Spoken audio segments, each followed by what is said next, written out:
Hello students, ये class 10 English का supplementary reader से द नेकलेस नामक चैप्टर से शॉर्ट आंसर टाइप क्वेश्चन है। इसमें पहला क्वेश्चन है, why Matilda borrowed the necklace. Matilda ने हार क्यों उधार लिया। बारोड मिस होता उधार लिया, द नेकलेस मिस किया था हार। तो इसका आंसर हो जाएगा Matilda had to go and attend the party. Matilda को पार्टी में जाना था। इसको ऐसा भी कह सकते हैं, Matilda had to go, Matilda को जाना था, एंड अटेंड द पार्टी, और पार्टी में उपस्थित होना था। She had no jewel to wear no, she had no jewel, उसके पास गहने नहीं थे। टू वियर मीन्स पहनने के लिए, यानी उसके पास पहनने के लिए गहने नहीं थे। सो इसलिए शी हैड टू बोरो, उसे उधार लेना पड़ा। द नेकलेस मीन्स क्या था, हार, इसलिए उसे उधार लेना पड़ा। फिर से देख लीजिए, सो मिस इसलिए सी हैड टू बारो, उसे उधार लेना पड़ा। द नेकलेस मिस हार, इसलिए उसे जो है एक हार उधार लेना पड़ा। इसके बाद दूसरा आंसर है, क्वेश्चन है, why the necklace becomes a big problem for her. हार उसके लिए एक बहुत बड़ी समस्या कैसे बन गई। तो इसका आंसर है, सी लॉस्ट द नेकलेस, वह नेकलेस को खो दी। नेकलेस मीन्स क्या होता है, खो देना। उसने नेकलेस को खो दिया। Which was of diamond, which was of diamond, जो हीरे का था। It belong to her friend, it belong to her friend, यह उसके सहेली का था। इट बिलोंग, यह संबंधित था, टू हर फ्रेंड मतलब उसके सहेली से, या कह सकते हैं यह उसके सहेली का था। एंड और she had to return it, और उसे इसे लौटाना था। सी हैड टू रिटर्न, उसे लौटाना था। इट मीन्स इसे। So it becomes a problem, इसलिए वह एक समस्या बन गई। सो मीन्स इसलिए, इट बिकम यह हो गई, अब प्रॉब्लम मीन्स एक समस्या। इसके बाद तीसरा क्वेश्चन है, why did she always get angry with her husband. वह अपने पति से हमेशा क्यों नाराज़ हो जाती थी। Why did always see get angry means होता नाराज़ होना। विथ हर हस्बैंड मीन्स क्या होता अपने पति से, मीन्स कह सकते हैं वह अपने पति से नाराज़ क्यों रहती थी। तो इसका आंसर हो जाएगा, Matilda was a pretty women. Matilda एक सुंदर औरत थी। प्रेटी मीन्स क्या था, सुंदर। But she always dreamed of riches and wealth comforts, but लेकिन सी ऑलवेज ड्रीम टू, सपने देखती थी। ऑफ रिच मीन्स क्या था, दौलत का। एंड कम्फर्ट्स, और आराम का, इसलिए वह हमेशा वह दौलत और आराम का स्वप्न देखती थी। She was married to an ordinary clerk, she was married मतलब उसकी शादी हुई थी। To an ordinary clerk means एक साधारण क्लर्क से, उसकी शादी जो है एक साधारण क्लर्क से हुई थी। एंड और was unable to fulfil her desire, and was unable, और वह समर्थ था। To fulfil her desire means उसकी इच्छा को पूरा करने में। फुलफिल मीन्स किया था पूरा करना, और वह उसकी इच्छा पूरा करने में जो है असमर्थ था। इसके बाद चौथा क्वेश्चन है, why she didn't want to go for the ball, मतलब वह नृत्य समारोह में क्यों नहीं जाना चाहती थी। यहाँ बॉल मिस क्या होगा, नृत्य समारोह। तो इसका आंसर हो जाएगा, she had no beautiful dress, उसके पास सुंदर गहने नहीं थे। And piece of jewellery to wear, और पहनने के लिए गहने नहीं थे। सो इसलिए she did not want to go to the ball, इसलिए वह जो है नृत्य में नहीं जाना चाहती थी, नृत्य सभा में नहीं जाना चाहती थी। फिर से देख लीजिए answer, C had no beautiful dress, उसके पास गहने नहीं थे। ब्यूटीफुल ड्रेस में सुंदर पोशाक नहीं थे। एंड पीस ऑफ ज्वेलरी, और गहने नहीं थे, टू वियर पहनने के लिए। सो इसलिए she did not want to go to the ball, इसलिए वह जो है समारोह में, नृत्य समारोह में नहीं जाना चाहती थी।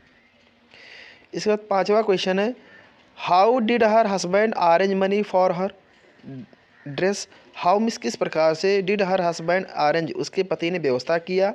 मनी मिस धन, फॉर हर ड्रेस मिस उसके पोशाक के लिए, उसके पति ने उसके पोशाक के लिए पैसा कैसे व्यवस्था किया। तो इसका आंसर हो जाएगा, her husband had taken out some amount from his savings. Her husband उसका पति, had taken out some amount कुछ राशि निकाला, फ्रॉम हिज सेविंग्स अपने बचत से। सो दैट, ताकि she could get a nice dress, ताकि जो है वह एक अच्छा पोशाक पा सके। फॉर द पार्टी मतलब पार्टी के लिए या कार्यक्रम के लिए।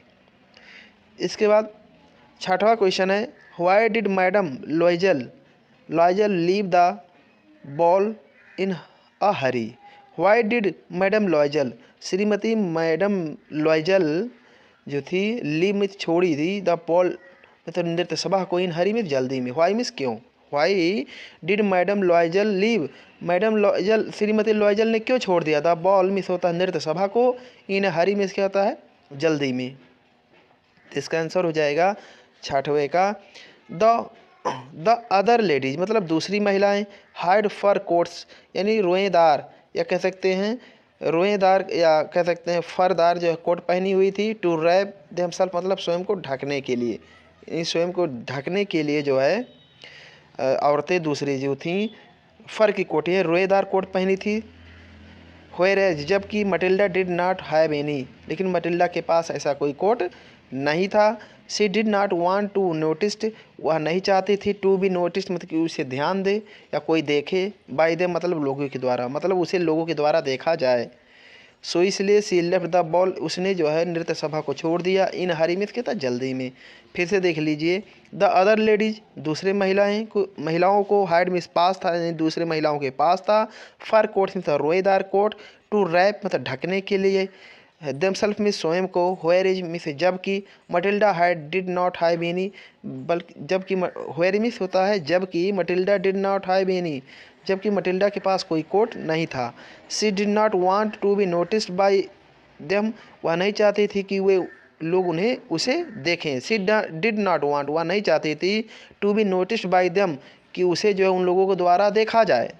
सो इसलिए शी लेफ्ट द बॉल, इसलिए वह नृत्य सभा छोड़ दी, इन हरी में कहता जल्दी में। इसके बाद सातवां क्वेश्चन है, how did they manage two by diamond necklace. How did they manage मतलब वो कैसे कामयाब हुए, टू बाई में होता है खरीदने में, डायमंड नेकलेस में तो हीरे का हार। तो इसका सातवें का आंसर हो जाएगा the cost of diamond necklace. The cost means क्या होता है, कीमत, ऑफ द डायमंड नेकलेस में होता है हीरे के हार का, वह 36,000 फ्रैंक्स यानी 36,000 फ्रैंक था। It was a big amount, यह एक बड़ी राशि थी। सो इसलिए mister लॉयजल took out his saving, इसलिए मिस्टर लॉयजल जो थे अपने बचत से निकाले, एंड बारोड मनी और कुछ धन उधार लिए, फ्रॉम द मनी लेंडर में साहूकारों से, और साहूकारों से कुछ धन उधार लिए। इसके बाद आगे देखिए सातवां क्वेश्चन फिर से answer, the cost of the diamond necklace. The cost means क्या था, कीमत, ऑफ द डायमंड नेकलेस में था हीरे के हार का, वाज 36,000 फ्रैंक यानी 36,000 फ्रैंक था। इट वाज यह था, अब बिग अमाउंट में था एक बड़ा राशि, यह एक बड़ी राशि थी। सो इसलिए mister लॉयजल took out his savings, इसलिए मिस्टर लॉयजल अपने से बचत से निकाले, एंड बारोड मनी धन उधार लिए, फ्रॉम द मनी लेंडर में साहूकारों से। इसके बाद सातवां क्वेश्चन है, is there any chance change to come Matilda's life style after the party. क्या मटिल्डा के जीवन में कोई बदलाव आया पार्टी के बाद। Is there any change comes, क्या कोई बदलाव आता है, to Matilda's life style Matilda के जीवन शैली में आफ्टर द पार्टी के बाद। इसके बाद आंसर देखिए इसका क्या दिया है आठवें का, यस हाँ, there was a complete change यानी पूरी तरह से बदलाव हुआ था, इन हर लाइफ उसके जीवन में। She had to lead a life, उसे एक ऐसी ज़िंदगी बितानी पड़ी, फुल ऑफ स्कैरसिटी जिसमें कमी थी, ऑफ एंड प्रॉब्लम्स और समस्याएं थी। स्कैरसिटी मतलब कमी, मतलब उसे कमी और समस्याओं भरा ज़िंदगी बिताना पड़ा, आठवें का। उसके बाद नवा क्वेश्चन है, what was the reason for Matilda's unhappiness. Matilda के अप्रसन्नता का क्या कारण था। तो इसका आंसर हो जाएगा हर वांट, उसका चाह, to lead a comfortable life, एक आरामदेह जीवन बिताने के लिए, वाज मिस था, द रियल काज मतलब होता है वास्तविक कारण, ऑफ हर हैप्पीनेस मतलब उसके दुख का है, अनहैप्पीनेस मतलब क्या होता है दुख का, हर वांट मतलब उसका जो चाह, टू लीड मीन्स बिताने के लिए, अ कंफर्टेबल लाइफ मीन्स होता है आरामदेह जीवन, आरामदायक जीवन, वाज मिस था, द रियल मिस होता है वास्तविक, कॉज मिस कारण, ऑफ हर अनहैप्पीनेस उसके अप्रसन्नता का, उसके अप्रसन्नता का वास्तविक कारण उसका जो चाह था कि वो जो है आराम भरी ज़िंदगी बिताए। इसके बाद 10वां क्वेश्चन है, what happened at the ball. इन नृत्य सभा में क्या हुआ, नृत्य सभा में क्या हुआ। तो इसका आंसर हो जाएगा 10वें का, she was the centre of attraction in the party. She was the centre, वह केंद्र थी, ऑफ अट्रैक्शन में आकर्षण का, वह आकर्षण का केंद्र थी, इन द पार्टी, पार्टी में। एज सी लुक्ड एक्सट्रीमली ब्यूटीफुल, एज सी लुक्ड, क्योंकि वह दिखाई दे रही थी, एक्सट्रीमली ब्यूटीफुल मतलब बहुत सुंदर, क्योंकि ये बहुत सुंदर दिखाई दे रही थी। एवरी ऑफिसर, हर अधिकारी या हर officer, wanted to dance with her, उसके साथ नाचना चाहता था। Thank you. और चैनल को सब्सक्राइब करें और ये वीडियो को ज़रूर अपने दोस्तों के पास, अपने मित्रों के पास शेयर करें, उनको बोलिए कि सब्सक्राइब करें इस चैनल को, और क्योंकि इससे आपको बहुत बड़ी सुविधा मिलेगी। धन्यवाद।